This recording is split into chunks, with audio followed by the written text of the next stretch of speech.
121편입니다. 시편 120편부터 134편까지는 성전에 올라가는 순례자의 노래입니다. 이스라엘 백성들은 1년에 3번 의무적으로 예루살렘 성전에 올라가야 했습니다. 성전에 올라갈 때 이 노래를 부르면서 하나님께 제사를 드리러 나아갔는데요. 오늘 우리가 읽은 120편과 121편을 보면 120편은 상당히 고통 가운데 하나님께 기도하고 또 찬양하는 시라고 할 수 있겠습니다. 평화를 바라나 대적으로 인해 고통받는 시인의 기도라고 할 수 있겠고요. 시편 121편은 하나님의 보호를 확신하는 노래인데 시편 23편과 함께 성도들이 많이 애송하는 시 가운데 하나라고 할 수 있겠습니다. 120편과 121편을 서로 이어서 이해를 하고 연결을 하면 더 위로가 되고 은혜가 되리라고 봅니다.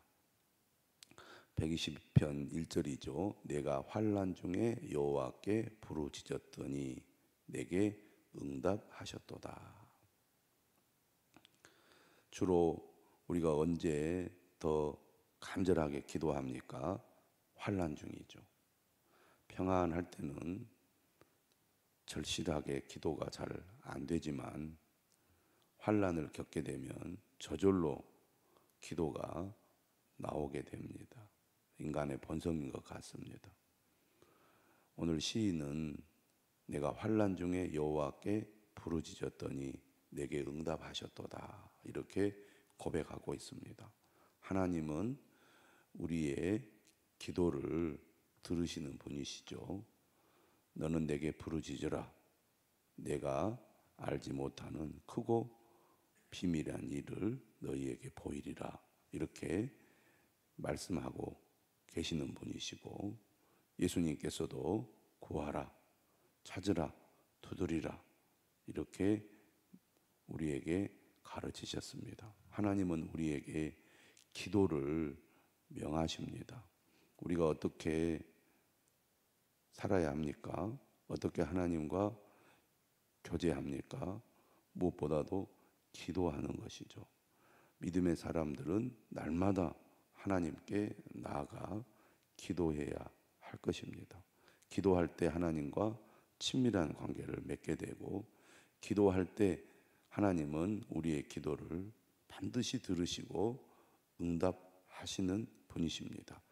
기도를 통해서 하나님은 역사하시고 기도를 통해서 우리를 주님의 도구로 사용하시기 때문에 무엇보다도 믿음의 삶을 살아가기 위해서 기도는 필수적인 것이고 또 반드시 해야 되는 일입니다. 날마다 하나님과 교제한다는 것은 곧 말씀과 기도를 통해 하나님께 나아가는 것이라고 할 때 우리가 기도하는 일은 매우 중요하다고 하겠습니다.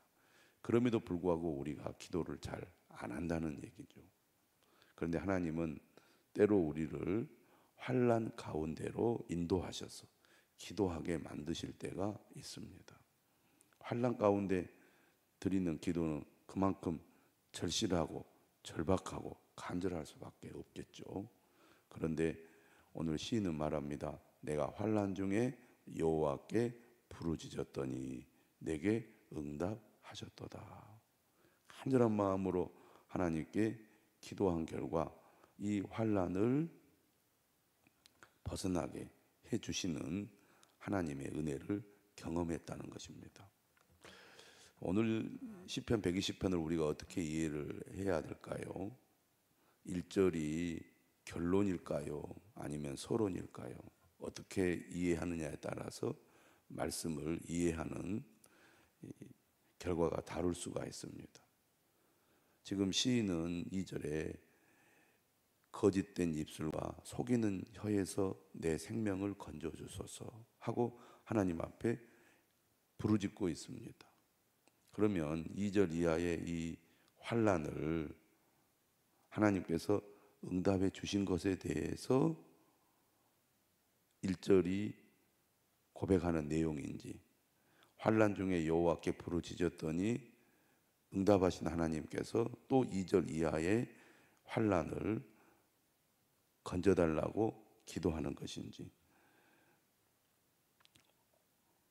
어떤 의미를 가지고 있느냐에 따라서 내용이 좀 달라질 수 있으리라고 생각이 됩니다. 1절을 과거에 하나님께서 응답해 주신 것에 대한 고백으로 읽는다면 지금 시인은 2절 이하에서 또 환난을 겪고 있습니다. 2절 이하의 간구와 고백은 1절에서 응답해 주신 하나님에 대한 믿음을 가지고 또 다른 문제를 하나님 앞에 아뢰는 것이라고 볼 수 있습니다. 그런데 121편과 연결을 해보면 과거의 환난 중에 기도에 응답해 주신 하나님께서 2절 이하의 새로운 문제를 만났을 때 하나님께 기도했고 그 기도를 하나님이 반드시 도와주시고 응답해 주실 것을 121편에서 고백하는 것이라고 또 이해하고 해석할 수도 있겠습니다. 아무튼 하나님은 어떤 분이신가? 환난 가운데 있는 그의 백성들을 기도를 통해 만나주시고 그 기도를 듣고 응답하시는 하나님이시라는 사실입니다. 그러므로 우리가 늘 깨어서 기도해야 될 줄로 믿습니다. 내 힘으로 할 수 없는 일, 하나님은 우리의 기도를 들으시고 친히 역사하시고 응답하시기 때문입니다. 시편 120편에서 시인은 지금 사람 때문에 또 사람들 때문에 고통을 겪고 있습니다. 6절에 보면 내가 화평을 미워하는 자들과 함께 오래 거주하였도다. 미워하는 자들이라는 말을 보면 한 사람이 아니라 여러 사람에 의해서 고통을 겪고 있는 것 같습니다. 우리가 살아가면서 마음이 편하고 또 주변 사람들과 좋은 관계 속에서 평화롭게 살아가는 것이 얼마나 큰 복입니까? 그러나 우리가 살아가다 보면 주변 사람들과의 갈등 때문에 마음이 불편하고 때로는 삶에 어려움을 겪고 위협을 느끼고 그것으로 인하여 살맛이 다 사라지고 심한 고통 속에서 우울해지거나 살기 싫어질 정도로 아니면 매우 위험한 상태까지 빠지는 경우들이 많이 있습니다. 2절에 보니까 시인은 정말 바르게 살아가고 있는데 주변의 사람들이 거짓말을 하고 또 속이는 행동을 통해서 위태로운 상황에 빠지게 된 것 같습니다. 거짓 증거하고 사기를 치고 인간관계 속에서 이런 일을 당하는 경우들이 얼마나 많이 있습니까? 특별히 이해관계 속에 있다면 그런 경우를 당하는 일이 많이 생깁니다.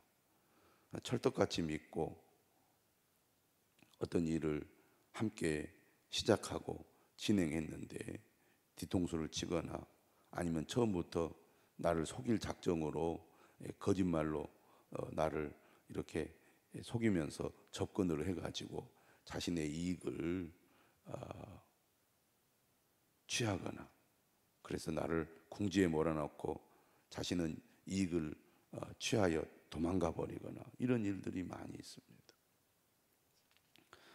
또 자신이 어떤 것을 가지기 위해서 상대방을 완전히 나쁜 사람으로 거짓말로 모함을 하고 또 다른 사람들에게 그렇게 이야기해서 나를 완전히 공동체에서 고립을 시켜가지고 아무 힘도 쓰지 못하게 이렇게 만들어서 어려움에 처하게 하는 그런 일들이 우리가 사는 세상에 늘 있습니다. 그래서 이 시인은 정말 힘든 상황 속에 있는데요. 3절에 이렇게 얘기합니다. 너 속이는 혀여 무엇을 내게 주며 무엇을 내게 더할꼬. 장사의 날카로운 화살과 로뎀나무 숯불 이리로다. 거짓말 또 사기치는 사람에 의해서 지금 심히 어려움을 겪고 있는데, 그는 이렇게 고백을 합니다. 장사의 날카로운 화살과 로뎀나무 숯불 이리로다.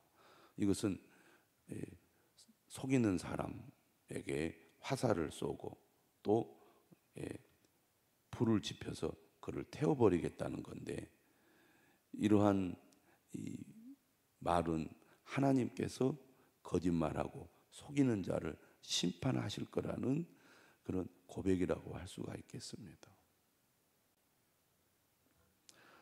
로뎀나무는 이게 가느다란 가지를 가지고 있는 나무인데 단단하여 매우 오래 타는 성질을 가지고 있다고 합니다.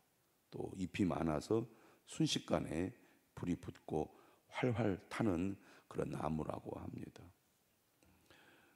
자신의 힘으로 상대방을 어떻게 할 수 없는 상황이지만 하나님께서 마치 장사의 날카로운 화살처럼 로뎀나무 숯불처럼 반드시 악한 자를 벌하고 또 심판하실 거라는 그 고백이라고 하겠습니다. 근데 지금 5절에 보면 매색에 머물며 계달의 장막 중에 머무는 것이 내게 화로다.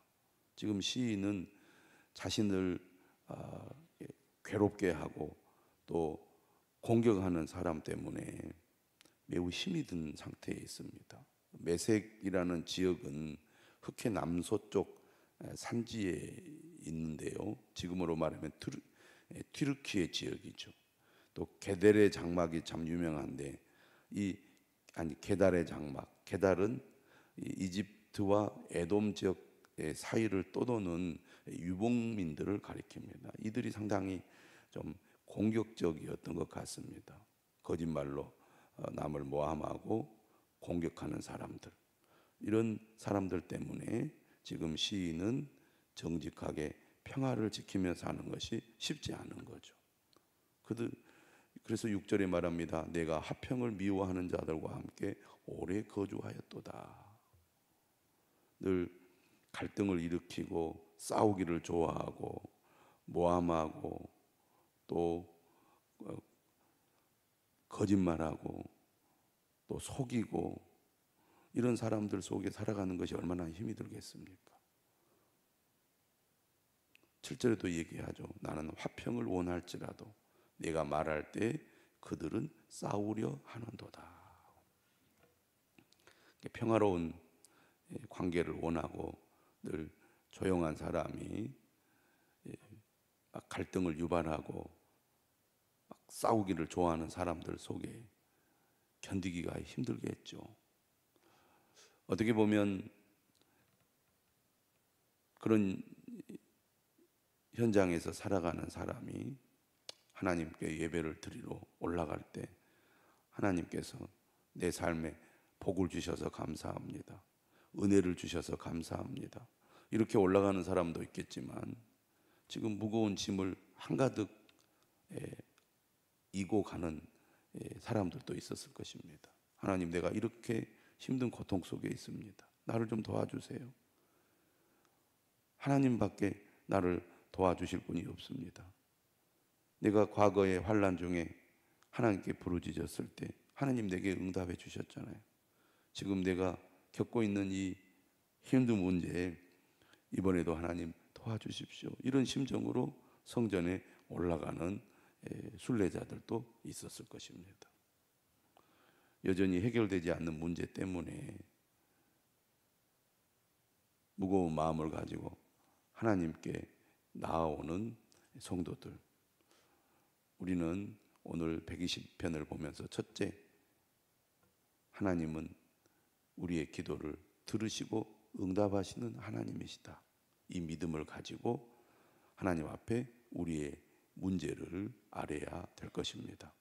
그런데 121편으로 연결해 보면 지금 시인은 120편에서 매우 고통스러운 순간에 있지만 121편을 통하여 하나님이 반드시 도와주실 거라는 그런 확신을 우리에게 던져주고 있습니다. 내가 산을 향하여 눈을 돌리라. 나의 도움이 어디서 올까? 나의 도움은 천지를 지으신 여호와에게서로다. 거짓된 입술과 속이는 혀로 나를 괴롭히고 내 삶의 평화를 깨는 그런 사람들 때문에 고통스러운 심정을 가지고 하나님 앞에 나아오는 시인이 예루살렘 그 성전의 산을 향하여 눈을 들면서 나의 도움이 어디서 올까? 이렇게 아랠 때 하나님께서 그의 마음에 감동을 줍니다. 나의 도움은 천지를 지으신 여호와에게서로다. 여러분, 우리의 삶에 때로는 해결되지 않는 어려움과 문제 때문에 고통 가운데 있다면 눈을 들어 주님을 바라보시기를 바랍니다. 창조주 하나님, 세상을 창조하시고 다스리시는 하나님께서 반드시 우리를 도와주실 줄로 믿습니다. 우리의 도움이 되신 하나님 앞에 믿음을 가지고 나아가고 믿음을 가지고 기도할 때 반드시 은혜를 주셔서 문제를 해결해 주시고 응답해 주실 것입니다. 왜냐하면 하나님은 우리를 결코 실족하지 않게 하시고 또 우리를 지켜주시는 분이시기 때문입니다. 하나님은 졸지도 아니하시는 분이시죠. 사전은 이렇게 말합니다. 이스라엘을 지키시는 이는 졸지도 아니하시고 주무시지도 아니하시리로다. 졸지도 않고 주무시지도 않는 하나님께서 항상 우리를 지켜보고 계십니다. 우리가 평안할 때도 우리를 지켜보고 계시고 우리가 힘들고 어려울 때도 우리를 지켜보고 계십니다. 우리가 어린 아이를 돌볼 때는 아이들이 막 자기 하고 싶은 대로 행동하지 않습니까? 그렇지만 어른은 그 아이에게서 결코 눈을 떼지 않습니다. 그래서 자기 멋대로 행동해도 지켜보고 있다가 위험한 상황에 처하면 얼른 달려가서 보호해 주지 않습니까? 하나님도 마찬가지입니다. 때로는 우리가 위험한 상황에 처할 때도 있지만 어려운 일에 처할 때도 있지만 하나님은 결정적인 순간에 우리를 보호하셔서 우리를 지켜주십니다. 왜냐하면 하나님은 졸지도 않으시고 주무시지도 않기 때문입니다. 또 내 오른쪽에서 내 그늘이 되셔서 낮의 해가 우리를 상하지 않게 하고 밤의 달도 우리를 해치지 않게 하실 것이라고 오늘 시인은 고백합니다. 우리도 이 믿음을 가지고 살아야 되겠습니다. 하나님은 항상 우리를 지켜주셔서 반드시 상하지 않도록 해치지 않도록 보호해 주실 것입니다. 7절은 말하죠. 여호와께서 너를 지켜 모든 환난을 면하게 하시며. 오늘 120편 1절에서 내가 환난 중에 여호와께 부르짖었더니 내게 응답하셨도다. 오늘 시인이 고백한 것처럼 오늘 121편 7절에서도 고백합니다. 여호와께서 너를 지켜 모든 환난을 면하게 하시며. 하나님이 우리와 함께 하시고 하나님이 우리를 지켜주시지만 여전히 우리는 현실 속에서 어려움, 환난을 겪게 됩니다. 그러나 하나님은 그 환난을 면하게 하시죠. 그래서 반드시 지켜주신다고 말씀합니다. 그래서 오늘 시편 121편은 지켜주신다라는 말을 매우 많이 반복하죠. 3절에서도 지키신다고 말하고 4절에서도 지키신다고 말하고 5절에서도 지키신다고 말하고 그리고 7절에서도 지키신다고 2번이나 말씀합니다. 그리고 8절에서도 지키신다고 말씀을 해요. 계속 지켜주신다는 겁니다. 언제까지 지켜주신다고 말합니까? 지금부터 영원까지 우리의 출입을 지켜주시겠다고 말씀하고 있습니다. 오늘 우리도 이 믿음을 가져야 되겠습니다. 환난 가운데 있을지라도 우리의 삶을 영원토록 지켜주시겠다는 주님의 약속을 굳게 믿고 우리가 주님을 온전히 의지하시는 여러분들이 되시기를 주님의 이름으로 축원합니다.